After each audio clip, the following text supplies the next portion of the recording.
6-7 ವರ್ಷ 5-6 ವರ್ಷದಿಂದ ನಾನು ಸ್ಟಾಕ್ ಮಾರ್ಕೆಟ್ ಅದಕ್ಕಿಂತ ಜಾಸ್ತಿ ದುಡ್ಡನ್ನು ಸ್ಟಾಕ್ ಮಾರ್ಕೆಟಲ್ಲಿ ಮಾಡ್ತೀನಿ. ಸೊ ಸ್ಟಾಕ್ ಮಾರ್ಕೆಟಲ್ಲಿ ದುಡ್ಡು ಮಾಡ್ಬಿಡ್ತೀನಿ ಅಂದ್ಬಿಟ್ಟು ಕಂಪ್ಲೀಟ್ ಇದಕ್ಕೆ ಬರೋದಲ್ಲ. ಇದಕ್ಕೆ ಕೆಳಗಡೆ ಆಪ್ಷನ್ ಇದೆ. ನಾನು ಯೂಸ್ ಮಾಡಿದೆ ಯಾವುದೋ ಅಪ್ಲಿಕೇಶನ್ನು, ಹತ್ರ 50 ಲಕ್ಷ ಜಾಸ್ತಿ ಆಯಿತು ವ್ಯಾಲ್ಯೂ. 90% ಜನ ದುಡ್ಡನ್ನು ತೆಗೆದು ಬಿಡ್ತಾರೆ. ಅವ್ರು ಮಾಡೋ ಮಿಸ್ಟೇಕೇ ಅದು. ಸೊ ಈಗಲೇ 30-35 ಲಕ್ಷಕ್ಕೊಂದು ಸೈಟು ಬರಲ್ಲ, ಏನೂ ಬರಲ್ಲ. ಇದೊಂಥರ ಹಾರ್ಸ್ಟ್ ಟ್ರೂತ್ ಅನ್ಬೋದು. ಕಟ್ಟು ಸತ್ಯ ಆಯಿತಾ. ಕಟ್ಟು ಸತ್ಯ ಏನು ಮಾಡೋಕ್ಕಾಗಲ್ಲ. ಸೊ ನಾನು ಮಾಡೋದು ಅಷ್ಟೇ. ಹಾಯ್, ಎಲ್ರಿಗೂ ವ್ಲಾಗ್ ಇನ್ ಕನ್ನಡಗೆ ಸ್ವಾಗತ. ಇವತ್ತು ಸ್ವಲ್ಪ ಮೌತಲ್ಸರ್ ಆಗಿಬಿಟ್ಟಿದೆ ಆಯಿತಾ. ಮೋಸ್ಟ್ಲಿ ಜಾಸ್ತಿ ಪ್ರೋಟೀನ್ ತಿಂತಾ ಇದ್ದೀನ ಏನೋ ಗೊತ್ತಿಲ್ಲ. ಚಿಕನ್ ಜಾಸ್ತಿ ತಿಂತಾ ಇದ್ದೀನಿ, ಬಾಯ್ಲಲ್ಲಿ ಆಗಿಬಿಟ್ಟಿದೆ, ಗಂಟಲಲ್ಲೂ ಆಗಿಬಿಟ್ಟಿದೆ. ನಿಮಗೂ ಏನಾದರೂ ಈ ಥರ ಆಗುತ್ತಾ? ಆದರೆ ಏನು ಮಾಡ್ತೀರಾ? ಹೋಮ್ ರೆಮಿಡಿ ಏನಾರು ಇದೆಯಾ? ಏನು ತಿಂದರೆ, ಏನು ಮಾಡಿದ್ರೆ ಬೇಗ ಹೋಗುತ್ತೆ? ಕಾಮೆಂಟ್ ಮಾಡಿ. ಸೊ ನಿಮ್ಮಲ್ಲಿ ತುಂಬ ಜನ ಆ್ಯಕ್ಚುಲಿ ಮೊನ್ನೆ ಮಾಡಿದ್ದು ವಿಡಿಯೋಗೆ ಸ್ಟಾಕ್ ಮಾರ್ಕೆಟ್ ಬಗ್ಗೆ ಸ್ವಲ್ಪ ಜಾಸ್ತಿ ಇನ್ಫಾರ್ಮೇಷನ್ ಕೊಡಿ ಅಂತ ಕೇಳ್ತಾ ಇದ್ರಿ. ಫಸ್ಟ್ ಆಫ್ ಆಲ್ ಕ್ಲಿಯರಾಗಿ ಹೇಳ್ಬಿಡ್ತೀನಿ ಆಯಿತಾ. ನನಗೆ ಸ್ಟಾಕ್ ಮಾರ್ಕೆಟ್ ಬಗ್ಗೆ ಇನ್ ಡೆಪ್ತ್ ದೇವ್ರನೇ ಗೊತ್ತಿಲ್ಲ. ನಾನು ಸ್ಟಾಕ್ ಮಾರ್ಕೆಟ್ನಲ್ಲಿ ಪ್ರೋ ಅಲ್ಲ ಆಯಿತಾ. ಬೇಸಿಕ್ ನಾಲೆಡ್ಜನ್ನು ತಿಳ್ಕೊಂಡಿದ್ದೀನಿ ಅಷ್ಟೇ, ಬೇಸಿಕ್. ನಾನು ಇದುವರೆಗೂ F&O future and option try ಮಾಡಿಲ್ಲ. ಅದ್ರ ಬಗ್ಗೆ ಗೊತ್ತು ಹೆಂಗೆ ವರ್ಕ್ ಆಗುತ್ತೆ ಅಂತ, ಬಟ್ ನಾನು ಟ್ರೈ ಮಾಡಿಲ್ಲ. ಅಷ್ಟೊಂದು ಟೈಮ್ ಕೂಡ ಇಲ್ಲ ನನಗೆ ಸ್ಟಾಕ್ ಮಾರ್ಕೆಟಲ್ಲಿ ಕಂಟಿನ್ಯೂಸ್ ಆಗಿ ಇಂಟ್ರಾಡೇ ಮಾಡ್ಕೊಂಡು ಕೂರೋದಕ್ಕೆ ಟೈಮ್ ಇಲ್ಲ. ನಾನು ಲಾಂಗ್ ಟರ್ಮ್ ಇನ್ವೆಸ್ಟ್ಮೆಂಟನ್ನು ಮಾಡ್ತೀನಿ. ಮ್ಯೂಚುವಲ್ ಫಂಡು, ಡೈರೆಕ್ಟ್ ಸ್ಟಾಕ್ಸ್ಗೂ ಸಹ ಮಾಡ್ತೀನಿ. ಏನೂ ಅಷ್ಟೊಂದು ಇನ್ಡೆಪ್ತ್ ನಾಲೆಡ್ಜ್ ಇಲ್ಲದೆ ಆನೆಸ್ಟಾಗಿ ಹೇಳ್ತೀನಿ, ಬೇಜಾನ್ ಪ್ರಾಫಿಟನ್ನು ಮಾಡಿದ್ದೀನಿ ಆಯಿತಾ. ನಾನು ಹೆಂಗೆ ಮಾಡ್ತೀನಿ, ನನ್ನ ಕೆಲವೊಂದು ಟಿಪ್ಸ್ ನಾನು ನಿಮಗೆ ತಿಳಿಸ್ಕೊಡ್ತೀನಿ ಆಯಿತಾ. ಸೊ ಆ ಟಿಪ್ಸನ್ನು ನೀವು ಫಾಲೋ ಮಾಡೋಕ್ಕಾಗತ್ತೆ ಅಂತ ಅಂದರೆ ಸ್ಟಾಕ್ ಮಾರ್ಕೆಟಿಗೆ ಮಾಮೂಲಿ ಮ್ಯೂಚುವಲ್ ಫಂಡ್ ಇನ್ವೆಸ್ಟ್ ಮಾಡೋದಕ್ಕೆ ಬರ್ಬೋದು. ನಿಮಗೆ ಅದನ್ನು ಫಾಲೋ ಮಾಡೋಕ್ಕಾಗಲ್ಲ ಅಂತ ಅಂದರೆ ಯಾವುದೇ ಕಾರಣಕ್ಕೂ ಸ್ಟಾಕ್ ಮಾರ್ಕೆಟಿಗೆ ಬರಲೇಬೇಡಿ ಅಂತೀನಿ.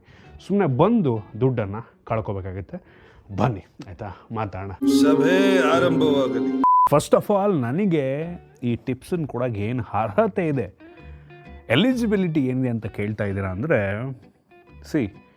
ನಾನು ಯೂಟ್ಯೂಬ್ ಜರ್ನಿನ ಶುರು ಮಾಡಿ ಅಪ್ರಾಕ್ಸಿಮೇಟ್ಲಿ 11.5 ವರ್ಷ ಆಗಿ ಬಂದಿದೆ ಆಯಿತಾ.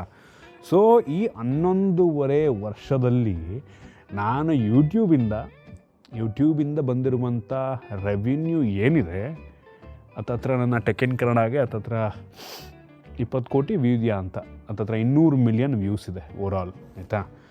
ಅದರಲ್ಲಿ ಎಷ್ಟು ದುಡ್ಡನ್ನು ದುಡಿದಿದ್ದೇನೋ ಯೂಟ್ಯೂಬಲ್ಲಿ ಆ್ಯಡ್ಸಿಂದ, ಅದಕ್ಕಿಂತ ಜಾಸ್ತಿ ದುಡ್ಡನ್ನು ನಾನು ಕಳೆದ 5-6 ವರ್ಷದಿಂದ ನಾನು ಸ್ಟಾಕ್ ಮಾರ್ಕೆಟ್ ಅದಕ್ಕಿಂತ ಜಾಸ್ತಿ ದುಡ್ಡನ್ನು ಸ್ಟಾಕ್ ಮಾರ್ಕೆಟಲ್ಲಿ ಮಾಡಿದ್ದೀನಿ. ನಾನು 11 ವರ್ಷ ಯೂಟ್ಯೂಬಲ್ಲಿ ಮಾಡಿದ್ದಕ್ಕಿಂತ ಜಾಸ್ತಿ ನಾನು ಸ್ಟಾಕ್ ಮಾರ್ಕೆಟಲ್ಲಿ ಜಸ್ಟ್ ಬೇಸಿಕ್ ತಿಳ್ಕೊಂಡು ಮಾಡಿದ್ದೀನಿ ಆಯಿತಾ. ಸೊ ಮೊದಲನೇ ಟಿಪ್ಸು ಏನಪ್ಪ ಅಂದರೆ, ನೀವು ಈ ಸ್ಟಾಕ್ ಮಾರ್ಕೆಟು ಮ್ಯೂಚುವಲ್ ಫಂಡಲ್ಲಿ ತಿಂಗಳ 1,000 SIP ಹಾಕ್ಕೊಂಡು ದುಡ್ಡು ಮಾಡೋದಕ್ಕಾಗಲ್ಲ ಆಯಿತಾ. ಸೊ ನೋಡಿ, 1,000 ತಿಂಗಳ ನೀವು SIP ಹಾಕಿದ್ರೂ 20 ವರ್ಷಕ್ಕೆ ನಿಮಗೆ 10 ಲಕ್ಷ ಆಗುತ್ತೆ. ಕಾಣಿಸ್ತಾ ಇದೆಯಾ? 10 ಲಕ್ಷ 20 ವರ್ಷಕ್ಕೆ. 20 ವರ್ಷ ಬಿಟ್ಟು ಈ 10 ಲಕ್ಷದ ವ್ಯಾಲ್ಯೂ ಒಂದು 3-4 ಲಕ್ಷ ಆಗಿರುತ್ತೆ. ಅಂದರೆ ಇನ್ಫ್ಲೇಷನ್ನು, ಅಂದರೆ ಹಣದುಬ್ಬರ, ಪ್ರತಿ ವರ್ಷ ಪೆಟ್ರೋಲ್ ರೇಟ್ ಜಾಸ್ತಿ ಆಗುತ್ತೆ, ಮನೆ ಬಾಡಿಗೆ ಜಾಸ್ತಿ ಆಗುತ್ತೆ, ನಾವು ಪರ್ಚೇಸ್ ಮಾಡುವಂಥ ದಿನಸಿ ಬೆಲೆ ಜಾಸ್ತಿ ಆಗುತ್ತೆ, ಎಲ್ಲ ಜಾಸ್ತಿ ಆಗುತ್ತೆ. ಸೊ ಅದನ್ನೆಲ್ಲ ಕ್ಯಾಲ್ಕುಲೇಟ್ ಮಾಡಿದ್ರೆ 20 ವರ್ಷ ಆದಮೇಲೆ ನೀವು ಬರೀ 1,000 ತಿಂಗಳಿಗೆ SIP ಹಾಕೊಂಡು ಹೋಗಿದ್ದ ದುಡ್ಡು 10 ಲಕ್ಷ ಆಗಿರುತ್ತೆ. ಬಟ್ ಅದು ವ್ಯಾಲ್ಯೂ ನಮಗೆ ಆ ಟೈಮಲ್ಲಿ ಕಡಿಮೆ ಅನಿಸುತ್ತೆ. ಸೊ ಆ ರೀತಿ. ಸೊ 1,000 ಹಾಕಿದ್ರೂ ಆಗಲ್ಲ, ಈವನ್ 10,000 ಹಾಕಿದ್ರೂ ನಿಮಗೆ ಫ್ಯೂಚರ್ನಲ್ಲಿ ಆ ದುಡ್ಡು ತುಂಬ ಕಡಿಮೆ ಅನಿಸುತ್ತೆ. ಸೊ ಇದರಿಂದ ಏನು ಹೇಳಕ್ಕೆ ಹೊರಟಿದ್ದೀನಿ ಅಂತ ಅಂದರೆ, ನೀವು ಈ ಸ್ಟಾಕ್ ಮಾರ್ಕೆಟಲ್ಲಿ ದುಡ್ಡನ್ನು ಜಾಸ್ತಿ ಮಾಡಬೇಕು ಅಂದರೆ ನಿಮ್ಮ ಸೋರ್ಸ್ ಆಫ್ ಇನ್ಕಮ್ಮು, ನಿಮ್ಮ ಮೇಯ್ನ್ ಸೋರ್ಸ್ ಆಫ್ ಇನ್ಕಮ್ಮು, ನೀವು ಮಾಡ್ತಿರುವಂಥ ಕೆಲಸದಲ್ಲಿ ದುಡ್ಡು ಜಾಸ್ತಿ ಬರಬೇಕು. ಸೊ ಸ್ಟಾಕ್ ಮಾರ್ಕೆಟಲ್ಲಿ ದುಡ್ಡು ಮಾಡಿಬಿಡ್ತೀನಿ ಅಂದ್ಬಿಟ್ಟು ಕಂಪ್ಲೀಟ್ ಇದಕ್ಕೆ ಬರೋದಲ್ಲ. ನಿಮಗೆ ಈ ಸ್ಟಾಕ್ ಮಾರ್ಕೆಟಿಗೆ ದುಡ್ಡು ಹಾಕೋದಕ್ಕೆ ಒಂದು ಒಳ್ಳೆ ಪ್ರಾಪರ್ ಕೆಲಸ ಇರಬೇಕು, ಅದರಿಂದ ಒಳ್ಳೆ ಇನ್ಕಮ್ ಬರ್ತಿರಬೇಕು. ಸೊ ನಿಮ್ಮ ಇನ್ಕಮನ್ನು ಕೂಡ ನೀವು ಪ್ರತಿ ವರ್ಷ ಜಾಸ್ತಿ ಮಾಡ್ಕೊಬೇಕು. ಯಾವ ರೀತಿ ಜಾಸ್ತಿ ಮಾಡ್ಕೋಬೇಕು?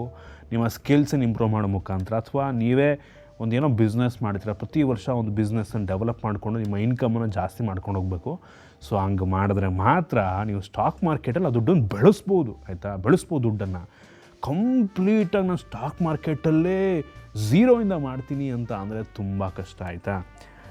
ಸೊ ನೋಡಿ, 10,000 ನೀವು ಪ್ರತಿ ತಿಂಗಳು ಇನ್ವೆಸ್ಟ್ ಮಾಡಿದ್ರೂ ಕೂಡ ತಿಂಗಳಿಗೆ ಅಂದರೆ 20 ವರ್ಷ ಆದಮೇಲೆ ನೋಡಿ ಅದರ ವ್ಯಾಲ್ಯೂ ಅಪ್ರಾಕ್ಸಿಮೇಟ್ಲಿ 1 ಕೋಟಿ ಆಗುತ್ತೆ. ಸೊ 20 ವರ್ಷ ಆದಮೇಲೆ ಆ 1 ಕೋಟಿಯ ವ್ಯಾಲ್ಯೂ 30-35 ಲಕ್ಷ ಆಗಿರುತ್ತೆ. ಸೊ ಈಗಲೇ 30-35 ಲಕ್ಷಕ್ಕೊಂದು ಸೈಟು ಬರಲ್ಲ, ಏನೂ ಬರಲ್ಲ. ಬೆಂಗಳೂರಲ್ಲಂತೂ ಏನೂ ಸಿಗೋಲ್ಲ ಬಿಡಿ. 20 ವರ್ಷ ಆದಮೇಲೆ 1 ಕೋಟಿ ಇಟ್ಕೊಂಡು ಏನೂ ಮಾಡೋದಕ್ಕಾಗಲ್ಲ, ಆ ರೀತಿ ಪರಿಸ್ಥಿತಿ ಆಗಿಬಿಡುತ್ತೆ. ಸೊ 10 ಸಾವಿರ ನೀವು ತಿಂಗಳಿಗೆ ಇನ್ವೆಸ್ಟ್ ಮಾಡಿದ್ರು 20 ವರ್ಷದಲ್ಲಿ ನೋಡಿ ದುಡ್ಡು ಮಾಡೋದಕ್ಕಾಗಲ್ಲ. SIP ಮುಖಾಂತರ ದುಡ್ಡು ಮಾಡೋದು ತುಂಬ ಕಷ್ಟ. SIP ಜಾಸ್ತಿ ಮಾಡ್ಕೊಂಡು ಹೋಗ್ಬೇಕು. ವರ್ಷ ನೋಡಿ ಸ್ಟೆಪ್ ಅಪ್ ಮಾಡಬೇಕು. ಈ ವರ್ಷ ನೀವು 10,000 ಇನ್ವೆಸ್ಟ್ ಮಾಡಿದರೆ ಮ್ಯೂಚುವಲ್ ಫಂಡಿಗೆ, ಮುಂದಿನ ವರ್ಷ ಆ ಒಂದು SIPಯನ್ನು 11,000 ಮಾಡಬೇಕು. 10% ಜಾಸ್ತಿ ಮಾಡಿ. ಅದಾದ ನಂತರ ಅದ್ರ ಮುಂದಿನ ವರ್ಷ ಮತ್ತು 10%, 1,500,000 ಮಾಡಿ ಅಡಿಷ್ನಲ್ಲು ಎಕ್ಸ್ಟ್ರಾ, ಅಂದರೆ 12,000 ಮಾಡಿ. ಅದ್ರ ನೆಕ್ಸ್ಟ್ ವರ್ಷ 15,000 ಮಾಡಿ. ನಿಮ್ದು ಇನ್ಕಮ್ ಜಾಸ್ತಿ ಆದಂಗೆ ನಿಮ್ಮ ಇನ್ವೆಸ್ಟ್ಮೆಂಟ್ ಕೂಡ SIP ಕೂಡ ಜಾಸ್ತಿ ಆಗ್ತಾ ಹೋಗಬೇಕು. ಇದಕ್ಕೆ ಕೆಳಗಡೆ ಆಪ್ಷನ್ ಇದೆ. ನಾನು ಯೂಸ್ ಮಾಡಿದೆ ಯಾವುದೋ ಅಪ್ಲಿಕೇಶನ್ನು.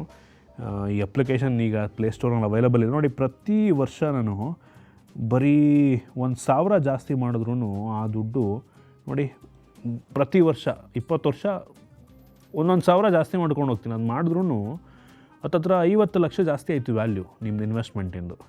ಸೊ ಸ್ಟೆಪ್ ಅಪ್ ಮಾಡಬೇಕು. ಪ್ರತಿ ವರ್ಷ ನೀವು ಜಾಸ್ತಿ ಮಾಡ್ಕೊಂಡು ಹೋಗ್ಬೇಕು, ಆಯಿತಾ? ಸೊ ಆಗ ಸ್ವಲ್ಪ ವ್ಯಾಲ್ಯೂ ನಿಮಗೆ ಜಾಸ್ತಿ ಅನಿಸುತ್ತೆ. ಹೇಳ್ತೀನಿ ಕೇಳಿ, ಆನೆಸ್ಟಾಗಿ ಹೆವಿ ದುಡ್ಡು ಮಾಡಬೇಕು ಅಂದರೆ 10,000 ಆಗಲ್ಲ, 20,000 30,000 ಆಗಲ್ಲ. 50,000 ಹಾಕಿದ್ರೂ ಫೈನಲ್ 20 ವರ್ಷ ಆದಮೇಲೆ ನಿಮಗೆ ಬರುವಂಥ ರಿಟರ್ನು ಕಡಿಮೆ ಅಂತಲೇ ಅನ್ಸೋದು ನಿಮಗೆ, ಆಯಿತಾ?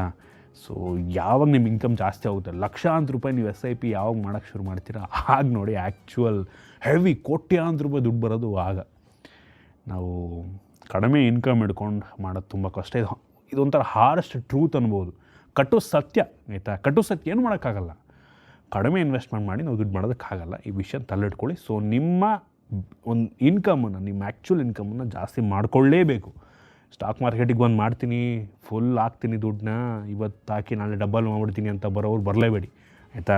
ಮತ್ತು ಇನ್ನೊಂದು, ನಾನು ನಿಮಗೆ ತೋರಿಸಿದಂಥ ಸ್ಕ್ರೀನ್ಶಾಟಲ್ಲಿ ನೋಡ್ಬೋದು, ಎಕ್ಸ್ಪೆಕ್ಟೆಡ್ ರಿಟರ್ನ್ ನಾನು ಹಾಕಿರೋದು 12% ಅಷ್ಟೇ. ನೀವು 12%ಗಿಂತ ಜಾಸ್ತಿ ರಿಟರ್ನ್ ಎಕ್ಸ್ಪೆಕ್ಟ್ ಮಾಡೋದಕ್ಕೆ ಹೋಗಲೇಬೇಡಿ ಮ್ಯೂಚುವಲ್ ಫಂಡಲ್ಲಿ, ಸ್ಟಾಕ್ ಮಾರ್ಕೆಟಲ್ಲಿ. ಆ್ಯನ್ಯುವಲ್ ರಿಟರ್ನು ವರ್ಷಕ್ಕೆ ನಿಮ್ಗೆ 12% ರಿಟರ್ನ್ ಬರ್ತಾಯಿದೆ ಅಂದರೆ ನಿಮ್ಮಷ್ಟು ಒಳ್ಳೆ ಇನ್ವೆಸ್ಟರ್ ಯಾರೂ ಇಲ್ಲ. ನೀವು ವರ್ಷಕ್ಕೆ 12% ರಿಟರ್ನ್ ತೆಗಿತಾ ಇದ್ದೀರಾ ಅಂದರೆ ಸ್ಟಾಕ್ ಮಾರ್ಕೆಟ್, ಮ್ಯೂಚುವಲ್ ಫಂಡಲ್ಲಿ ಗ್ರೇಟು. ನೀವು ಗ್ರೇಟಲ್ಲೇ ಗ್ರೇಟು. ನನ್ನ ದುಡ್ಡನ್ನು ಕೊಟ್ಬಿಡ್ತೀನಿ ಬೇಕಾದ್ರೆ, ನೀವು ನನಗೆ ರಿಟರ್ನ್ ಕೊಟ್ಬಿಡಿ ಅಂಥ ಜನ ಬರ್ತಾರೆ, ಆಯಿತಾ? ಅಂತ ಹಿಂಗೆ ನನ್ನ ಕೆಳಗೆ ಬರಬೇಡಿ, ಕೊಡಪ್ಪ ಅಂತ ಕೊಡ್ತೀನಿ ಅಂತ. ಸೊ 12% ಬೆಂಕಿ ರಿಟರ್ನ್. ನಂದು ಆ್ಯಕ್ಚುಲಿ ಮ್ಯೂಚುವಲ್ ಫಂಡು ಆ್ಯಾವ್ರೇಜು ಒಂದು 13-14% ಇದೆ, ಆಯಿತಾ? ನಂದು. ಸೊ ನಾನು ತುಂಬ ಅಂದರೆ ಲಾಕ್ಡೌನ್ಗಿಂತ ಮುಂಚೆಯಿಂದ ಇನ್ವೆಸ್ಟ್ ಮಾಡ್ತಿರೋದ್ರಿಂದ ನಂದು XIRR ಸ್ವಲ್ಪ ಜಾಸ್ತಿ ಇದೆ. ಆ್ಯನ್ಯುವಲ್ ಆ್ಯಾವ್ರೇಜು ರಿಟರ್ನು ಸ್ವಲ್ಪ ಜಾಸ್ತಿ ಇದೆ, ಆಯಿತಾ? ಹಾಗೆ ಸೊ 12%ಗಿಂತ ಜಾಸ್ತಿ ಎಕ್ಸ್ಪೆಕ್ಟ್ ಮಾಡೋಕ್ಕೆ ಹೋಗ್ಬಿಡಿ. ಮ್ಯೂಚುವಲ್ ಫಂಡ್ ಯೂಶ್ವಲಿ 15% ಅಂತ ಅಂತಾರೆ, ಆ್ಯಾವ್ರೇಜ್ 15% ಆರಾಮಾಗಿ ಕೊಡುತ್ತೆ ಅಂತಾರೆ. ಬೇಡ, ಅಷ್ಟು ಬೇಡ. 12% ಕೊಟ್ಬಿಟ್ರೆ ಅಂದರೆ ತಿಂಗಳಿಗೆ ₹1 ಬಡ್ಡಿ ಹಂಗೆ, ಆಯಿತಾ? ತಿಂಗಳಿಗೆ ₹1, ವರ್ಷಕ್ಕೆ ₹12 ಬಡ್ಡಿ ಹಂಗೆ ಬಂದುಬಿಟ್ರೆ ಕೊಟ್ಬಿಟ್ರೆ ಮ್ಯೂಚುವಲ್ ಫಂಡು, ಸ್ಟಾಕ್ಸು, ಅದಕ್ಕಿಂತ ರಿಟರ್ನ್ ಇನ್ನೇನು ಬೇಡ ಅಂತೀನಿ, ಆಯಿತಾ? ಸೊ ಈ ಕೆಲವೊಂದು ಟಿಪ್ಸನ್ನು ಫಾಲೋ ಮಾಡಿ. ನೀವು ಸಡನ್ನಾಗಿ ನಾನು ಇವತ್ತು ದುಡ್ಡು ಹಾಕಿ ನಾಳೆ ಡಬಲ್ ಆಗಬೇಕು, ನೆಕ್ಸ್ಟ್ ವರ್ಷ ಡಬಲ್ ಆಗಬೇಕು ಅಂತೆಲ್ಲ ಬಂದ್ರಿ ಅಂದರೆ ಬರೋಕ್ಕೆ ಹೋಗ್ಬೇಡಿ, ನೀವು ದುಡ್ಡು ಕಳ್ಕೊತೀರ, ಆಯಿತಾ? ಸೊ ನಾನು ಮಾಡೋದಷ್ಟೇ, ಲಾಂಗ್ ಟರ್ಮ್ ಇನ್ವೆಸ್ಟ್ಮೆಂಟ್ ಹಾಕೋದು, ಆಗಾಗ ರೀಬ್ಯಾಲೆನ್ಸ್ ಮಾಡ್ತಿರ್ಬೇಕು, ಆಗಾಗ ನೋಡ್ತಿರ್ಬೇಕು ಇದು ಚೆನ್ನಾಗಿ ಹೋಗ್ತಾ ಇದೆಯಾ ಇಲ್ವಾ, ಓಕೆ ಇದನ್ನು ತೆಗೆದುಬಿಟ್ಟು ಬೇರೆದು ಹಾಕ್ಬೇಕು. ಅದು ಯಾವಾಗಲೂ ತಿಂಗಳಿಗೆ 6-7 ತಿಂಗಳಿಗೆ ಒಂದೊಂದು ಸಲ ಮಾಡ್ತಾಯಿರ್ತೀನಿ. ಕೆಲವೊಂದು ಟೈಮ್ 1 ವರ್ಷ ಆದರೂ ಸ್ಟಾಕ್ಗಳು ಹಂಗೆ ಇರ್ತವೆ, ಚೆನ್ನಾಗಿ ರಿಟರ್ನ್ ಕೊಡ್ತಾಯಿದ್ರೆ ಹಂಗೆ ಬಿಡ್ತೀನಿ. ಇಲ್ಲ ಅಂತ ತೆಗೆದ್ಬಿಟ್ಟು ಬೇರೆ ಸ್ವಿಚ್ ಆಗ್ತೀನಿ, ಆಯಿತಾ? ಆ ಥರ ಅದನ್ನು ಫಾಲೋ ಅಪ್ ಮಾಡ್ತಾ ಇರಬೇಕಾಗುತ್ತೆ. ಬಟ್ ಪ್ರಾಬ್ಲಮ್ ಏನು ಗೊತ್ತಾ, ನಮ್ಮ ದೇಶದಲ್ಲಿ ಸ್ಟ್ಯಾಟಿಸ್ಟಿಕ್ಸ್ನ ಪ್ರಕಾರ ಮ್ಯೂಚುವಲ್ ಫಂಡಿಗೆ SIP ಹಾಕಿದವರು, ಸ್ಟಾಕಿಗೆ ಇನ್ವೆಸ್ಟ್ ಮಾಡಿದವರು 90% ಜನ 2 ವರ್ಷದಲ್ಲೇ ಆ ಕಂಪ್ಲೀಟ್ ದುಡ್ಡನ್ನು ತಗೊಂಬಿಡ್ತಾರಂತೆ. ಲಾಂಗ್ ಟರ್ಮ್ ಇನ್ವೆಸ್ಟ್ ಮಾಡೋದಕ್ಕೆ ಹೋಗೋದೇ ಇಲ್ಲ. First of all most important tip ಹೇಳ್ತೀನಿ ಕೇಳಿ. ಈ ಮ್ಯೂಚುವಲ್ ಫಂಡು, ಸ್ಟಾಕ್ಸ್ ಬಿಟ್ಬಿಡಿ, ಮ್ಯೂಚುವಲ್ ಫಂಡಲ್ಲಿ ನಿಮಗೆ ಆ್ಯಕ್ಚುಯಲ್ ರಿಟರ್ನ್ ಬರೋದಕ್ಕೇ ಮಿನಿಮಮ್ 2-3 ವರ್ಷ ಬೇಕು. ಮೊದಲನೇ 2 ವರ್ಷ ಏನೂ ಬರೋದೇ ಇಲ್ಲ ಅಂದ್ಕೊಳ್ಳಿ. ಹೇಳೋಕ್ಕಲ್ಲ, ನೀವು ಮೊದಲು ವರ್ಷ ಚೆನ್ನಾಗಿದ್ದರೆ ನೀವು ಡಿಪ್ಪಲ್ಲಿ ಕೆಳಗಡೆ ಇದ್ದಾಗ ಇನ್ವೆಸ್ಟ್ ಮಾಡಿರ್ತೀರ, ಸಿಗ್ಬೋದು, but most of the time ಹಂಗೆ ಆಗಲ್ಲ. ಆ್ಯಕ್ಚುಯಲ್ ರಿಯಲೈಸ್ಡ್ ರಿಟರ್ನ್ ನಿಮಗೆ ಆ್ಯಕ್ಚುಲಿ ಬರಬೇಕು, ಆ್ಯಕ್ಚುಲ್ ಒಂದು ಆ್ಯಾವ್ರೇಜ್ ರಿಟರ್ನ್ ಬರಬೇಕು ಅಂದರೆ ಮಿನಿಮಮ್ 2-3 ವರ್ಷ ಬೇಕೇ ಬೇಕು. 2-3 ವರ್ಷ ನೀವು ರಿಟರ್ನ್ ಎಕ್ಸ್ಪೆಕ್ಟ್ ಮಾಡೋದಕ್ಕಾಗೋದೇ ಇಲ್ಲ. ಮೆಜಾರಿಟಿ ಜನ ಏನು ರಿಟರ್ನೇ ಇಲ್ಲ ಗುರು, ಸುಮ್ಮನೆ ವೇಸ್ಟು ಅಂದ್ಬಿಟ್ಟು 2-3 ವರ್ಷದಲ್ಲೇ 90% ಜನ ದುಡ್ಡನ್ನು ತೆಗೆದು ಬಿಡ್ತಾರೆ. ಅವ್ರು ಮಾಡೋ ಮಿಸ್ಟೇಕೇ ಅದು. ಆ್ಯಕ್ಚುಯಲ್ ಮ್ಯೂಚುವಲ್ ಫಂಡಲ್ಲಿ ನೀವು SIP ಹಾಕೊಂಡು ಹೋಗ್ತಿದ್ರೆ ಆ್ಯಕ್ಚುಲ್ ರಿಟರ್ನ್ 2-3 ವರ್ಷ ಆದಮೇಲೆ ನಮಗೆ ಬರೋಕ್ಕೆ ಶುರುವಾಗುತ್ತೆ. ಅದು ಕಾಂಪೌಂಡಿಂಗ್ ಆಗ್ತಾ ಇರುತ್ತೆ.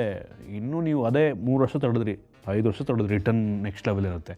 10 ವರ್ಷ ಬಿಟ್ಟು ನೋಡೋಷ್ಟು ಲಿಟ್ರಲ್ ನಿಮ್ಮ ದುಡ್ಡೆಲ್ಲ ಡಬಲ್ ಆಗಿ ಇನ್ನೂ ಹೆವಿ ರಿಟರ್ನ್ ಬರೋಕ್ಕೆ ಶುರುವಾಗಿರುತ್ತೆ. ಆ ಥರ ಪೇಷನ್ಸ್ ನಿಮಗಿಲ್ಲ ಅಂತ ಅಂದರೆ ಯಾವುದೇ ಕಾರಣಕ್ಕೂ ಬರಲೇಬೇಡಿ, ಆಯಿತಾ. ಸುಮ್ಮನೆ ವೇಸ್ಟು, ಆಯಿತಾ. ದುಡ್ಡನ್ನು ಇಡ್ತೀರಾ ತಗೊಂಡು ಹೋಗ್ತೀರಾ ಅಂದರೆ ಬರಲೇಬೇಡಿ. ಸೊ ಈ ಮ್ಯೂಚುವಲ್ ಫಂಡಲ್ಲೂ ಕೂಡ ನಿಮಗೆ ಎಕ್ಸ್ಪೆನ್ಸ್ ರೇಷ್ಯೂ ಅಂತೆಲ್ಲ ಇರುತ್ತೆ. ಎಕ್ಸ್ಪೆನ್ಸ್ ರೇಷ್ಯೂವನ್ನು ಆಲ್ರೆಡಿ ಅವರು ರಿಟರ್ನಲ್ಲಿ ಅಡ್ಜಸ್ಟ್ ಮಾಡಿರ್ತಾರೆ. ಬಟ್ ಎಕ್ಸಿಟ್ ಲೋಡೆಲ್ಲ ಇರುತ್ತೆ. ತುಂಬ ಜನ ಅದ್ರ ಬಗ್ಗೆ ತಿಳ್ಕೊಂಡೇ ಇರಲ್ಲ, ಸುಮ್ಮನೆ ಇನ್ವೆಸ್ಟ್ ಮಾಡ್ತಾರೆ. ಎಕ್ಸಿಟ್ ಲೋಡ್ ಅಂತ ಅಂದರೆ ಕೆಲವೊಂದು ಮ್ಯೂಚುವಲ್ ಫಂಡ್ಗೆ ಒಂದು ವರ್ಷದ ಒಳಗೆ ನೀವು ರಿಡೀಮ್ ಮಾಡಿಕೊಂಡ್ರೆ, 1 ವರ್ಷ ಹಾಕ್ಬಿಟ್ಟು 1 ವರ್ಷದ ಒಳಗೆ ತೊಗೊಂಬಿಟ್ರಿ ಅಂತ ಅಂದರೆ ಇಷ್ಟು % ಅಂತ ದುಡ್ಡನ್ನು ಕಟ್ ಮಾಡ್ಕೋತಾರೆ. ಇನ್ನು ಕೆಲವೊಂದು ಮ್ಯೂಚುವಲ್ ಫಂಡು 3 ವರ್ಷ ಇರುತ್ತೆ. 3 ವರ್ಷದ ಒಳಗಡೆ ನೀವು ರಿಡೀಮ್ ಮಾಡ್ಕೊಂಡ್ರಿ ಅಂತ ಅಂದರೆ ಇಷ್ಟು % ದುಡ್ಡನ್ನು ಕಟ್ ಮಾಡ್ಕೋತಾರೆ. 3 ವರ್ಷ ಆದಮೇಲೆ ಏನೂ ಇರಲ್ಲ, 0% ಅಂತ ಇರುತ್ತೆ. ಸೊ ಇದನ್ನೆಲ್ಲ ನೋಡಿ ಮಾಡಬೇಕಾಗತ್ತೆ. ಸುಮ್ಮನೆ ಗೊತ್ತಿಲ್ಲದೆ ಹಾಕ್ಬಿಟ್ರೆ ನೀವು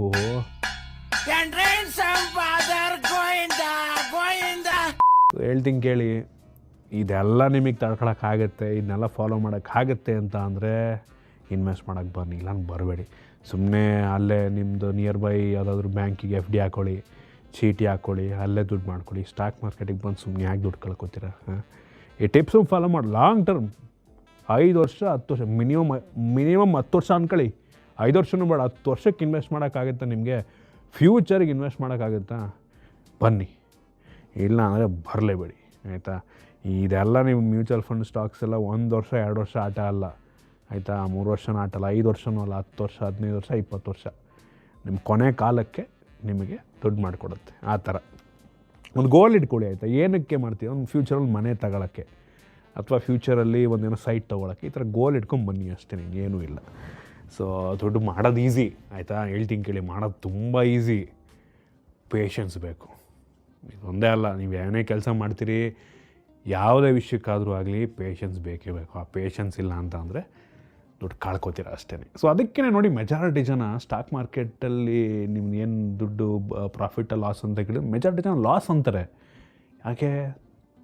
90% ಜನ ಲಾಸೇ ಮಾಡ್ಕೊಳ್ಳೋದು ಸ್ಟಾಕ್ ಮಾರ್ಕೆಟಿಗೆ. ಪೇಷನ್ಸ್ ಇಲ್ಲ ಯಾರಿಗೂ. ನಿಮಗೆ ಆ ಪೇಷನ್ಸ್ ಇದ್ದರೆ ಬನ್ನಿ, ಇಲ್ಲಾಂದು ಬರಬೇಡಿ. ಸಿಂಪಲ್ ಅಷ್ಟು ದುಡ್ಡು ಮಾಡೋದು ಸ್ಟಾಕ್ ಮಾರ್ಕೆಟಲ್ಲಿ ಪೇಷನ್ಸ್ ಬೇಕು ಅಷ್ಟೇ. ಲಾಂಗ್ ಟರ್ಮ್ ಇನ್ವೆಸ್ಟ್ ಮಾಡಬೇಕು, ಪೇಷನ್ಸ್ ಬೇಕು. ಹೆವಿ ಜಾಸ್ತಿ ನಂಗೆ ವರ್ಷಕ್ಕೆ 40, 50, 60%, 100% ರಿಟರ್ನ್ ಬರಲೇಬೇಡಿ ಅಂತವರು. ಸ್ಲೋ ಆಗಿ ದುಡ್ಡು ಮಾಡಬೇಕು. ಸಾಕಪ್ಪ, ಆಯಿತು ನನಗೆ ಇಷ್ಟು ಬಂದರೆ ಸಾಕು, ಇಷ್ಟು ದುಡ್ಡು ನನಗೆ ವರ್ಷಕ್ಕೆ 12% ಆ್ಯಾವ್ರೇಜ್ ಸಿಕ್ಕರೆ ಸಾಕು ಅನ್ನೋರು ಬರ್ಬೋದು. ಇದೆಷ್ಟು ನನ್ನ ಕೆಲವೊಂದು ಟಿಪ್ಸು, ಆಯಿತಾ. ಈಗ ಆಲ್ರೆಡಿ ನಂಗೆ ಗೊತ್ತು ನೀವೆಲ್ಲ 20-30 ವರ್ಷ ಏಜಲ್ಲಿ ಮೆಜಾರಿಟಿ ಜನ ಇರೋರು.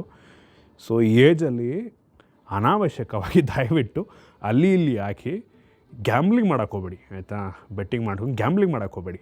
ದುಡ್ಡು ಹಾಕಿ ನೆಕ್ಸ್ಟ್ ಡೇ ಡಬಲ್ ಅಂದ್ಕೊಂಡು ಅತ್ಯಾಸೆ ಪಡ್ಕೊಂಡು ಹೋಗಬೇಡಿ. ದಯವಿಟ್ಟು ನಾನು ಅಡ್ವೈಸ್ ತೊಗೊಳ್ಳಿ, ಆಯಿತಾ. ಹೇಳ್ತೀನಿ, ಅಡ್ವೈಸ್ ತೊಗೊಳ್ಳಿ. ನನಗೇನೋ ಸಿಗುತ್ತೆ ಅಂತ ಹೇಳ್ತಿಲ್ಲ ನಾನು ನಿಮಗೆ. ದಯವಿಟ್ಟು ಲಾಂಗ್ ಟರ್ಮಿಗೆ ಯೋಚನೆ ಮಾಡ್ಕೊಂಬನ್ನಿ. ಈಗ ಸದ್ಯಕ್ಕೆ ಯಾವುದು ನೀವು ತುಂಬ ಹೆಂಗಿದ್ದೀರಾ, 30 ವರ್ಷ ಒಳಗೆ ಇದ್ದೀರಾ, ಪ್ರಾಬ್ಲಮ್ ಇಲ್ಲ. ಸೊ ನೀವೆಲ್ಲ ತಿಂಗಳಿಗೆ 1,000 ಹಾಕಿ, ಬೇಜಾರಿಲ್ಲ. ಫ್ಯೂಚರಲ್ಲಿ ಜಾಸ್ತಿ ಮಾಡ್ಕೊಂಡು ಹೋಗಿ. ಬರೀ 1,000 ನೀವು 20 ವರ್ಷ ಮಾಡ್ತೀನಿ ಆಗಲ್ಲ. ಅದನ್ನೇ ಹೇಳಿದ್ದು ನಿಮಗೆ ನನಗ. ಈಗ 1,000 ಹಾಕಿ, ಮುಂದಿನ ವರ್ಷ 2,000 ಹಾಕಿ, 3,000 ಹಾಕಿ. ಅಥವಾ ಒಂದೇ ಸಲ ನಿಮ್ಗೆ ಜಾಸ್ತಿ ಸ್ಯಾಲ್ರಿ ಆಯಿತಾ, ದುಡ್ಡು ಬಂತ, 10,000 ಹಾಕಿ, 15,000 ಹಾಕಿ. ಹಂಗೆ SIP ಜಾಸ್ತಿ ಮಾಡ್ಕೊಂಡು ಹೋಗಿ. ಫ್ಯೂಚರಲ್ಲಿ ನಾನು ಏನು ಹೇಳಿದ್ದೆ ಅಂತೀರಾ? ಅಣ್ಣ ಒಂದಿನ ಬರ್ತೀರಾ, ಒಂದು 5-10 ವರ್ಷ ಬಿಟ್ಟು ಬರ್ತೀರಾ ಕಾಮೆಂಟಲ್ಲಿ ಹೇಳಕ್ಕೆ ನನಗೆ, ಅಣ್ಣ ಅವತ್ತು ನೀವು ಹೇಳಿದ ಮಾತು ಕೇಳಿ ನಾನು ಇವತ್ತು ಒಂದು ಒಳ್ಳೆ ಸ್ಟೇಜಲ್ಲಿದ್ದೀನಿ ಅಂತ 100% ಅಂತೀರ. ಒಳ್ಳೆ ಸೇವಿಂಗ್ಸ್ ಮಾಡಿಕೊಂಡೆ, ದುಡ್ಡು ಉಳಿತು, ದುಡ್ಡು ಬಂತು ನಂಗೆ ಅದರಿಂದ ಅಂತ 100% ಅಂತೀರ. ಓಕೆನಾ? ಮತ್ತಿನ್ನೊಂದು, ಇದು ಇನ್ವೆಸ್ಟ್ಮೆಂಟ್ ಅಡ್ವೈಸ್ ಅಲ್ಲ, ಟಿಪ್ಸ್ಗಳು ಅಷ್ಟೇ. ಸೊ ಈ ಮ್ಯೂಚುವಲ್ ಫಂಡ್ ಎಲ್ಲದೂ ಕೂಡ ಸಬ್ಜೆಕ್ಟೆಡ್ ಟು ಮಾರ್ಕೆಟ್ ರಿಸ್ಕ್, ಆಯಿತಾ. ನಾನು ಹೇಳ್ದೆ ಅಂದ್ಬಿಟ್ಟು ಹೋಗಿ ಅಣ್ಣ ನೀವು ಆಗಿ ಅನ್ನಕ್ಕೆ ಹೋಗಬೇಡಿ. ರಿಸ್ಕ್ ಆಬ್ವಿಯಸ್ಲಿ ಇದ್ದೇ ಇರುತ್ತೆ. ಉದುರು ಬಿಡಲ್ಲ ದುಡ್ಡು ಮೇಲಿಂದ ಹಾಕಿದ ತಕ್ಷಣ.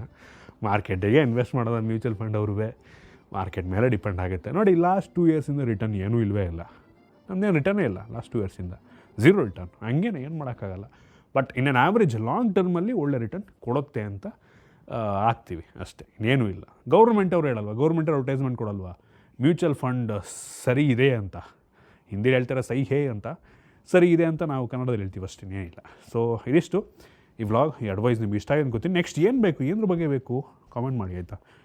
ನಾನು ಟೆಕ್ನಿಕಲ್ಲು ಕೇಳ್ಬೋದು, ಟೆಕ್ನಿಕಲ್ಲೇ ಬೇಕು ಅಂತೇನಿಲ್ಲ. ಸಿಗೋಣ ಮತ್ತೆ.